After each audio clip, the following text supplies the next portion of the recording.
Esse livro aqui, eu indico a todo líder de jovem, todos, sem exceção. Há 3 anos atrás, quando o pastor Flávio foi chamado pela Igreja Batista Betesda para estar lá, o pastor Cristóvão falou assim: Luiz, vai ser você, eu com medo, com receio, orando para o pastor Flávio não ir para Maísa, né? Mas quando deu tudo certo, a vontade de Deus é perfeita, ela é boa, ela é agradável. Aí caiu de eu ficar sendo líder dos jovens. E como eu não tinha nenhuma afinidade com os jovens, nem conversava com eles, o que acontece? A gente vai estudar sobre, né? Tudo que a gente quer aprender, a gente vai estudar sobre. E esse livro aqui, ele chama Ministério com Jovens. Bem caráter para jovens, né? Para líder de jovens. E ele me fez despertar nos meus olhos sobre como liderar a juventude, sobre como fazer com que a juventude cuide de outros jovens, de como multiplicar o rebanho do Senhor sobre a juventude. E esse livro realmente mudou muito a minha visão sobre o ministério da juventude. E eu indico a todos vocês, né, vocês que são líderes de jovens, é um livro que vale a pena ler. E agora eu recebi um outro livro, que eu vou ler, que é Um Jovem Segundo o Coração de Deus.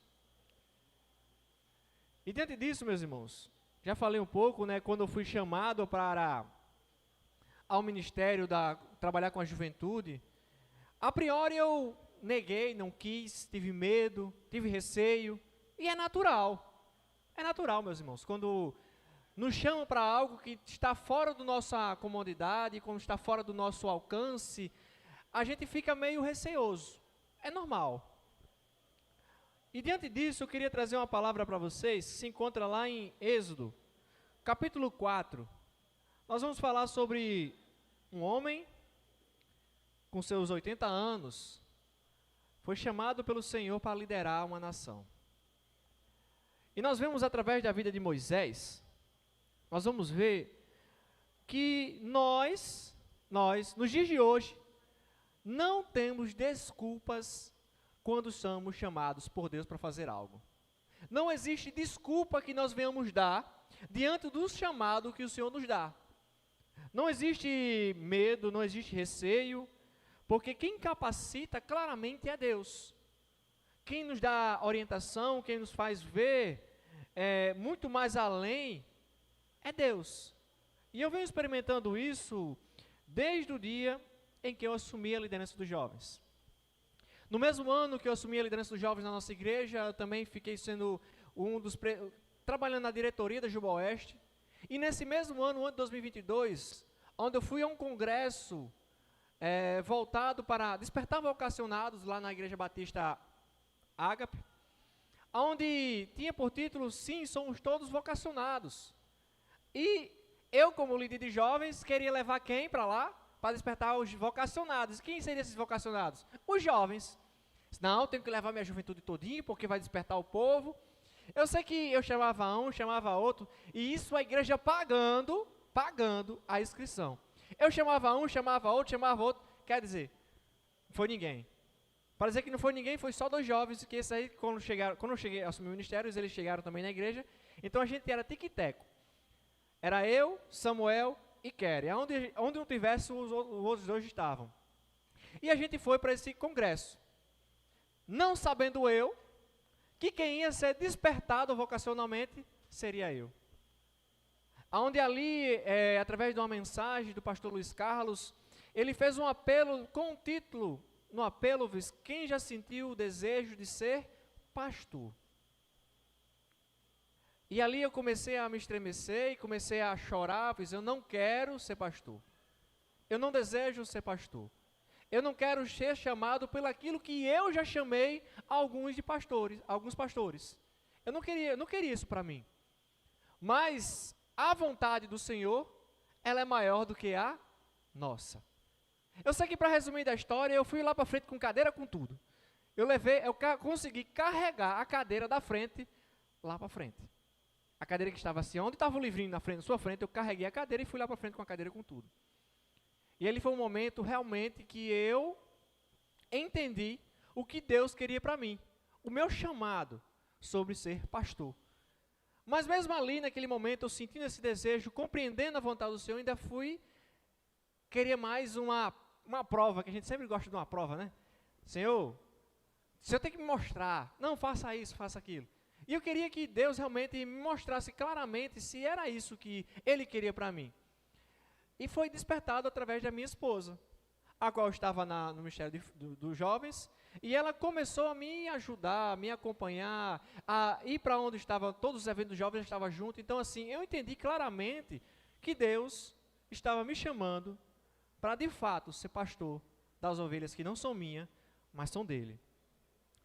E é exatamente isso que acontece com Moisés. Moisés, como nós conhecemos a história de Moisés, ele, ao completar seus 40 anos, ele vê seu povo, ele vai lá, acaba matando um soldado e foge para terras distantes. Ao passar 40 anos da cidade onde ele estava, cuidando de ovelhas, Deus o chama. E diante desse chamado, ele se recusa de cara. Ele não quer. Ele bota diversas dificuldades. E muitas das vezes nós, quando somos chamados por Deus para fazer algo, a gente faz igual a Moisés. Nós botamos um monte de dificuldade. O texto, quando nós lemos lá em Êxodo capítulo 4, vamos abrir na Bíblia e vamos ficando de pé para nós lermos juntos. Êxodo capítulo 4, nós vamos ler do versículo 1 ao 17. É uma leitura mais extensa, mas para a gente compreender o contexto geral. Amém? Só gosto de ler na versão NVI. Texto que diz assim, ó, Moisés respondeu, e se eles não acreditarem em mim, nem quiserem me ouvir e disserem, o Senhor não lhe apareceu. Então o Senhor lhe perguntou, que é isso na sua mão? Uma vara, respondeu ele. Disse o Senhor, jogue-a no chão. Moisés jogou, e ela transformou-se em uma serpente. Moisés fugiu dela, mas o Senhor lhe disse, estenda a mão e pegue pela cauda.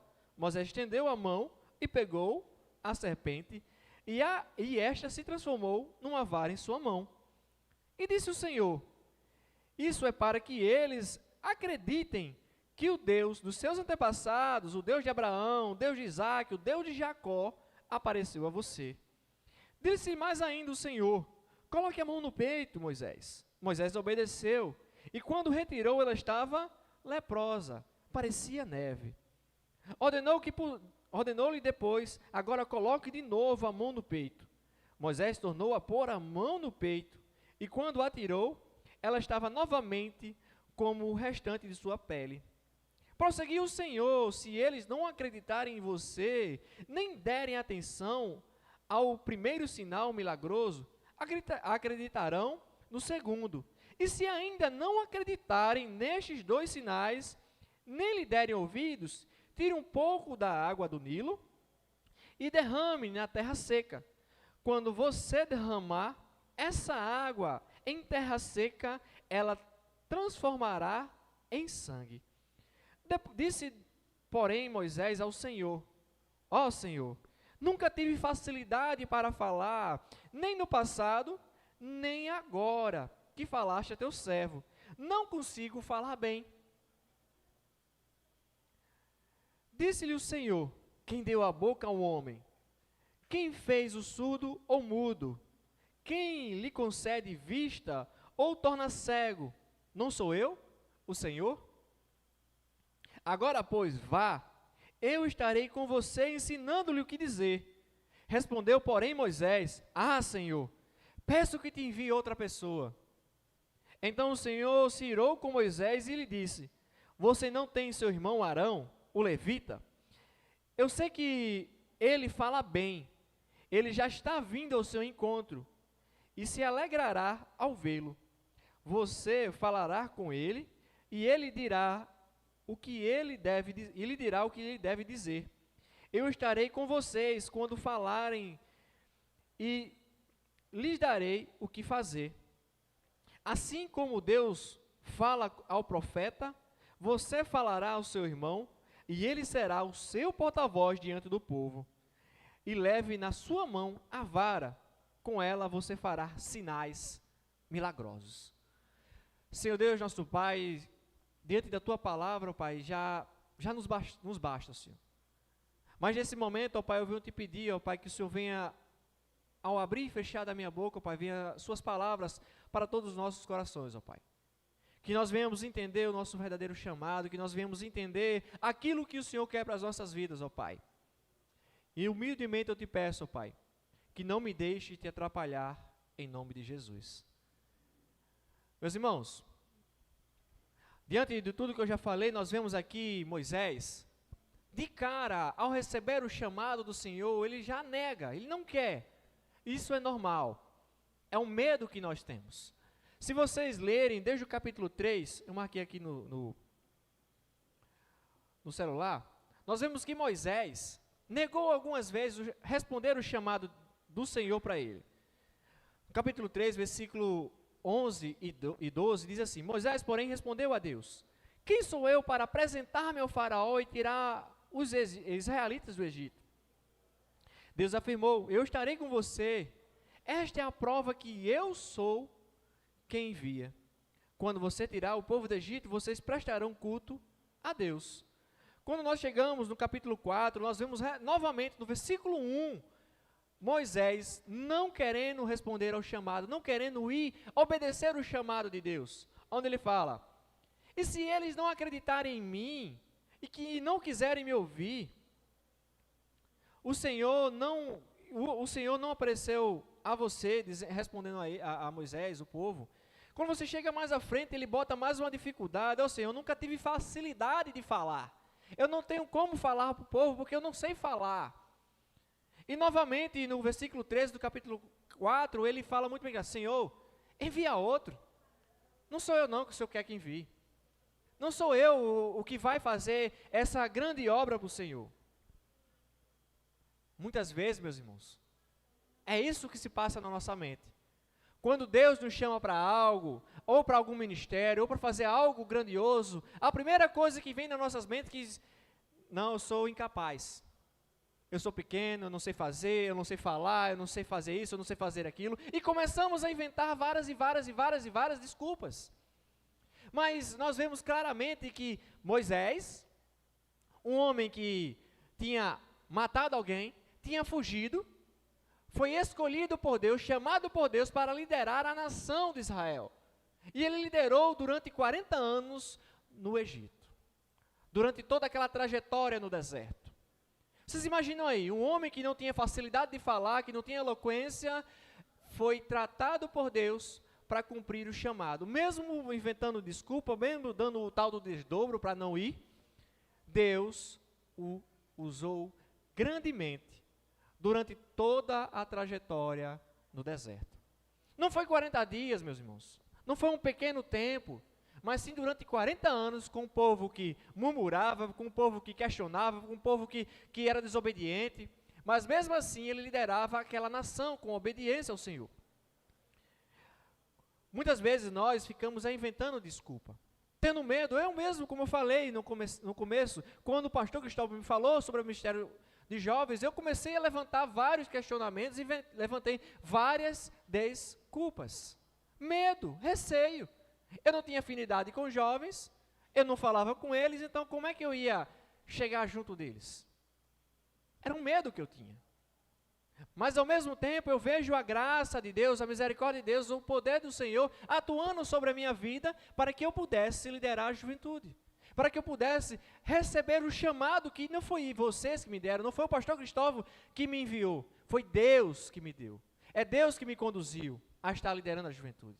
Aí sim você começa: rapaz, se eu parar esses 3 anos, só esses 3 anos, eu vejo a atuação de Deus em todos os momentos, em todos os detalhes. Por exemplo, você vê ali que Moisés não tinha uma habilidade de falar, não tinha uma eloquência. Ele bota ali como uma desculpa. E como líder de jovens, eu ali falei: rapaz, todo ministério de jovens tem ministério de louvor. E o ministério de louvor quando eu cheguei, era bem pouquinho. Não era essa coisa bonita, esse negócio, todo mundo tocando aqui ao mesmo tempo. E ali eu fiz: rapaz, uma coisa que chama jovem é o ministério de louvor. Aos que estão desde o começo do ministério, faz: quem vai ser o o líder do Ministério do Louvor vai ser eu. Aí os meninos já me questionaram, assim, como você vai ensinar o que a gente? Eu disse, eu não vou ensinar nada, mas eu vou ficar aqui na torcida. Né? Mas o que acontece? Logo em seguida, Deus vai e levanta uma pessoa na igreja para ajudar o ministério de louvor. O que acontece? Levantou um Arão para poder me ajudar naquilo que eu tinha dificuldade, naquilo que eu tinha deficiência.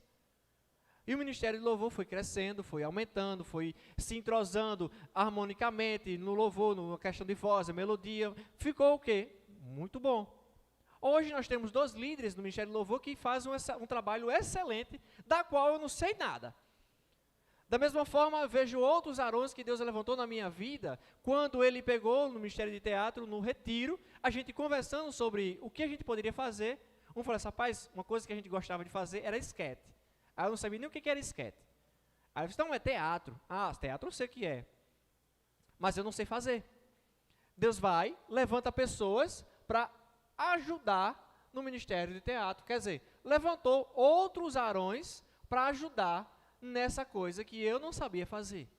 Então, quando nós olhamos, nós inventamos desculpas, Senhor, eu não sei fazer, eu não consigo. Só obedeça a Deus, que Ele vai fazer com que você chegue além do que você imaginava.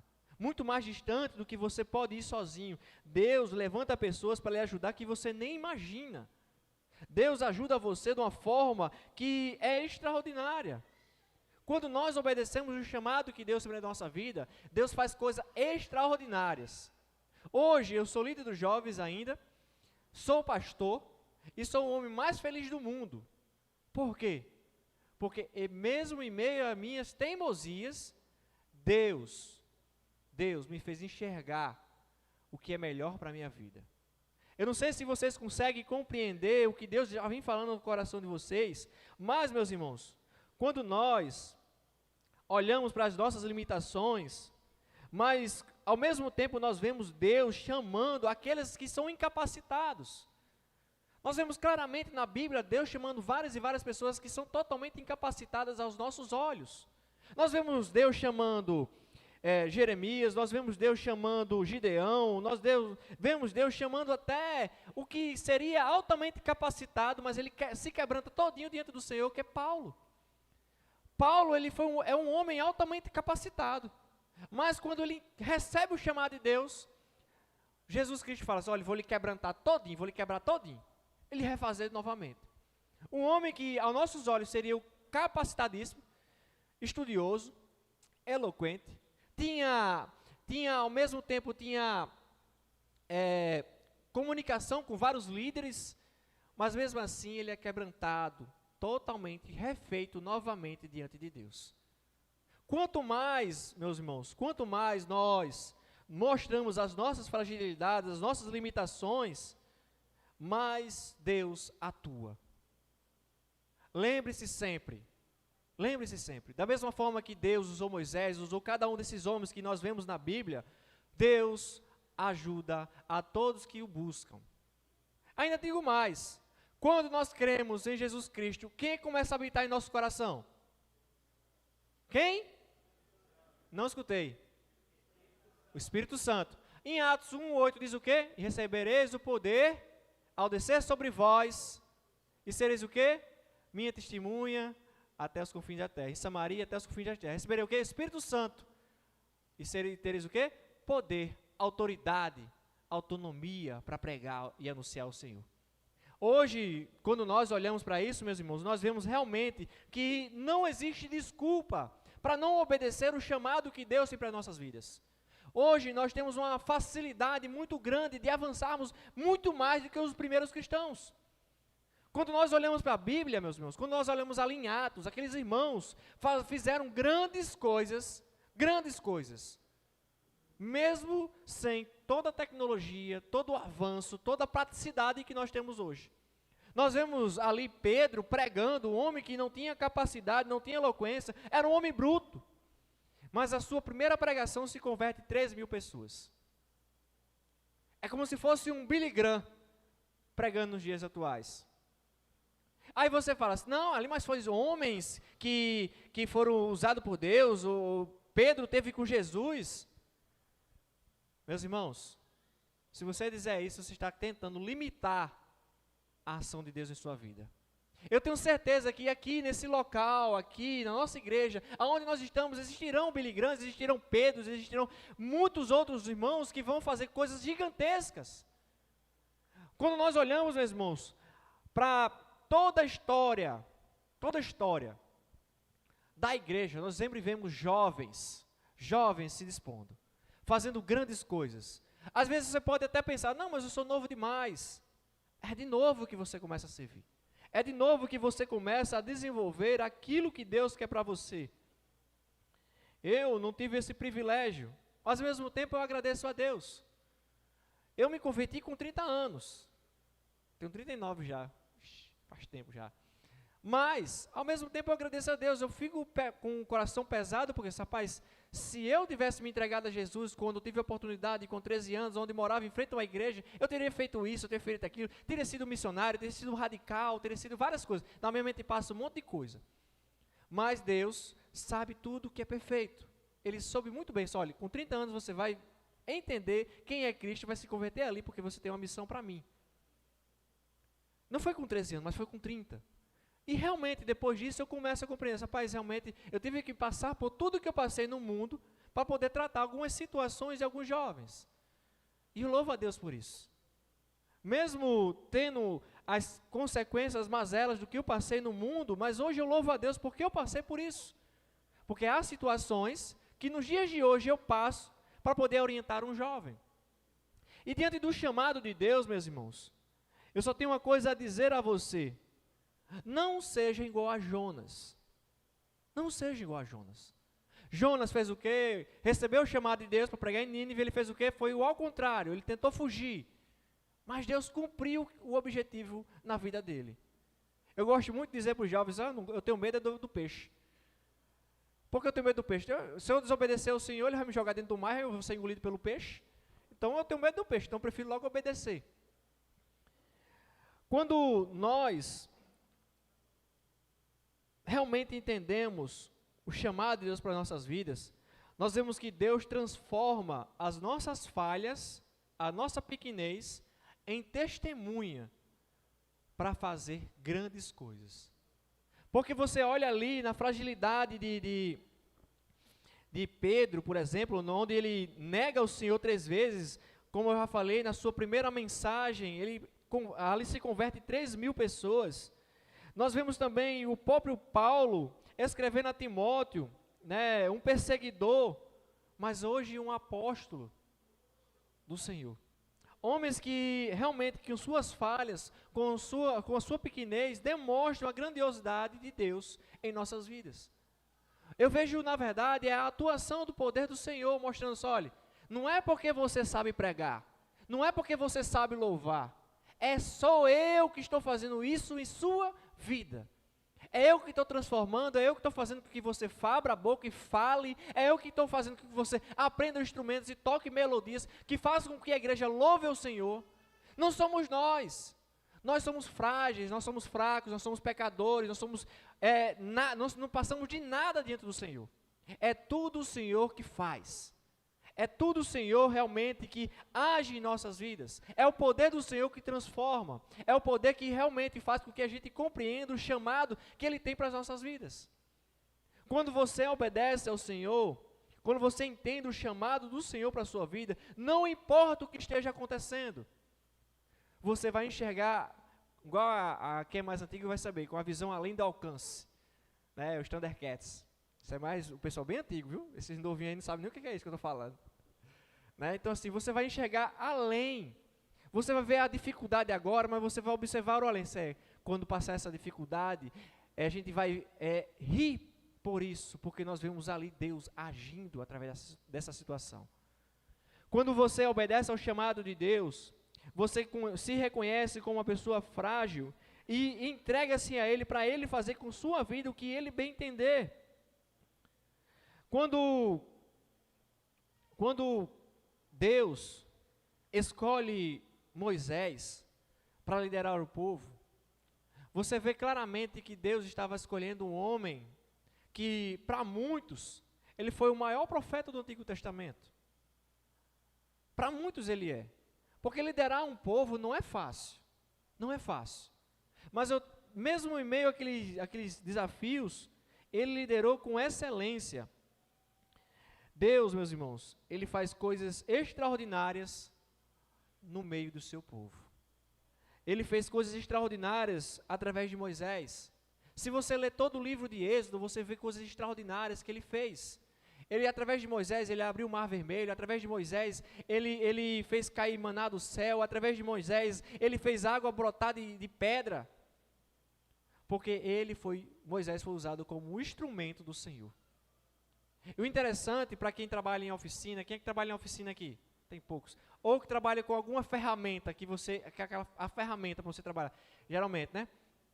A ferramenta pode ser a melhor do mundo.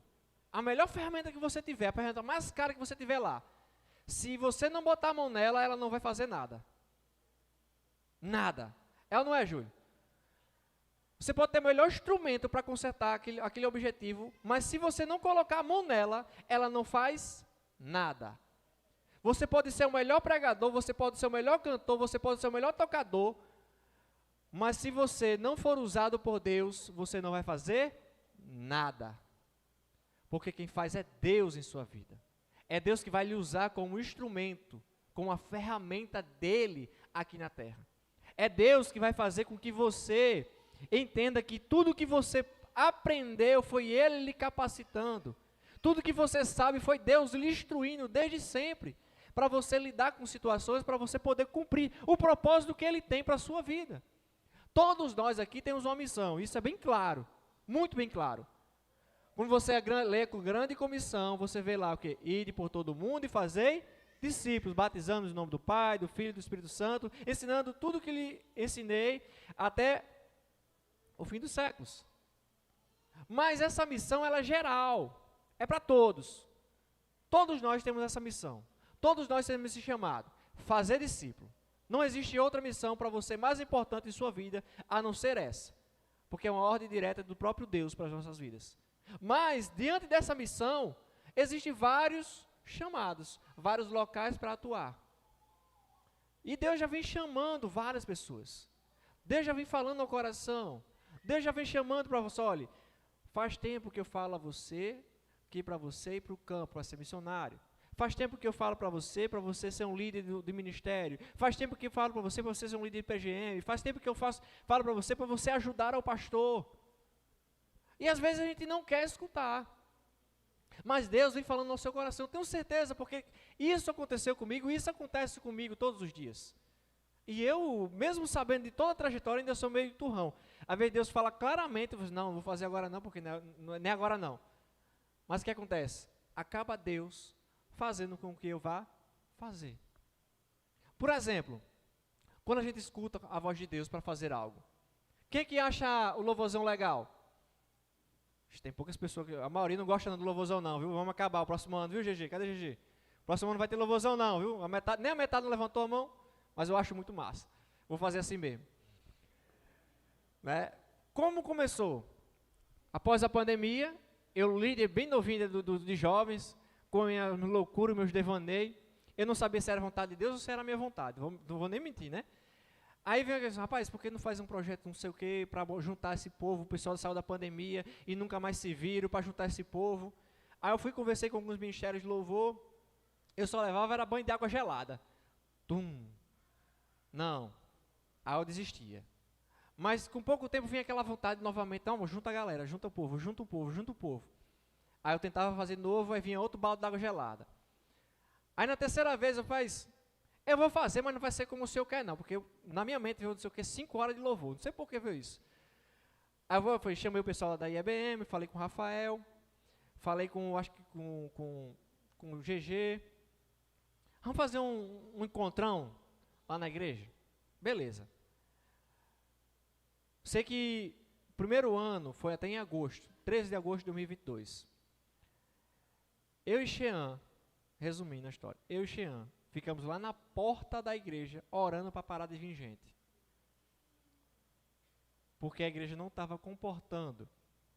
Quando eu olhei aos que foram lá na nossa igreja, você sabe que tem aquele mezanino que vai para a mídia. ali encheu de gente que eu fiz, meu Deus do céu, ali é de gesso. Ali o povo vai se escorar, vai cair, pronto, acabou-se tudo. Acabou até a igreja, porque o povo se machucar, morrer, pronto, acabou-se tudo. E eu fiquei numa forma assim, não, tá bom, tá, não tem condição mais não.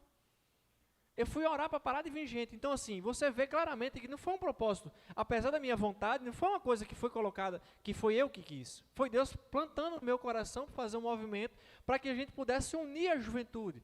E nós vemos hoje o quê? Depois desses 3 anos, vários encontrões, vários jovens se conhecendo, vários jovens se animando, com projetos grandiosos. Eu conheço, tem uma galera agora na Juboeste que pensa grandioso, não pensa pequeno não, pensa grande, em de a gente levantar recursos da própria juventude para poder enviar missionários com a própria juventude. Então a gente não pensa pequeno, a gente pensa grande.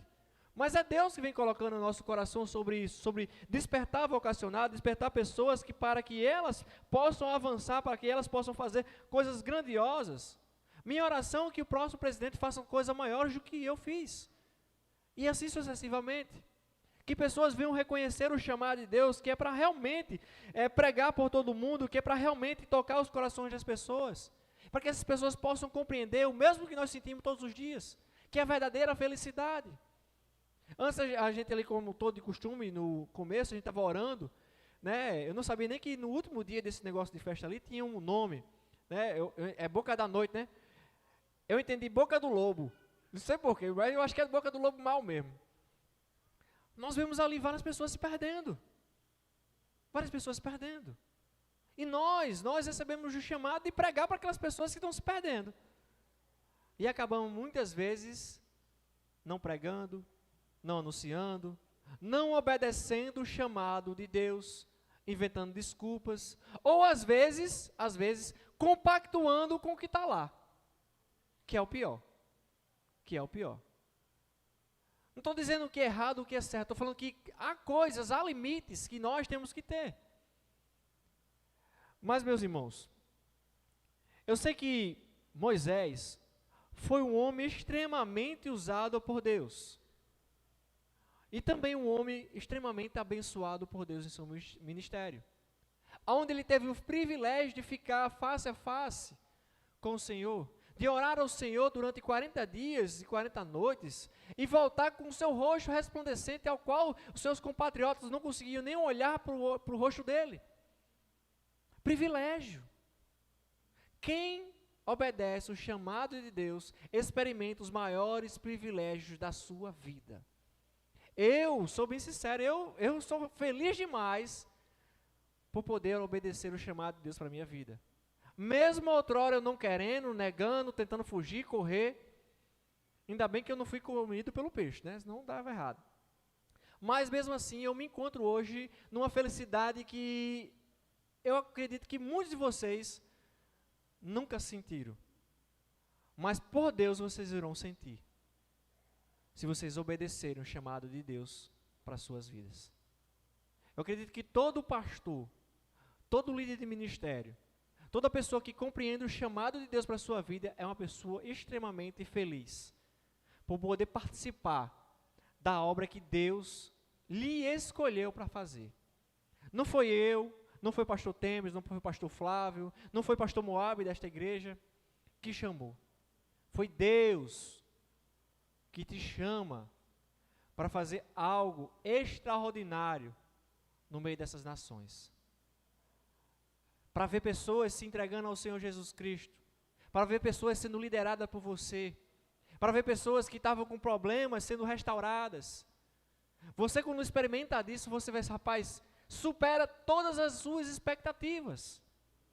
Quando a primeira pessoa foi lá à frente, através de uma oração, através de um cuidado, através de um chamado, cuidando, eu me senti, eu acho que, um ditado bem popular, igual um pinto no lixo, o cara mais feliz do mundo. Eu queria até carregar no colo, mas eu não posso, porque esses são os presentes que nós recebemos. Nós, meus irmãos, aqui não levamos nada, absolutamente nada para o céu, nada, não vamos levar nada. Mas tem uma coisa que você vai levar. São as pessoas que Deus lhe usou para que Ele tocasse o coração dela. Essas pessoas você vão se encontrar lá no céu. E você vai se regozijar com ela lá por toda a eternidade. Porque você obedeceu o chamado do Senhor. Jesus Cristo, Ele nos fala, em João 14:12, diz assim: aquele que crê em mim fará obras que eu tenho realizado, fará coisas maiores do que estas.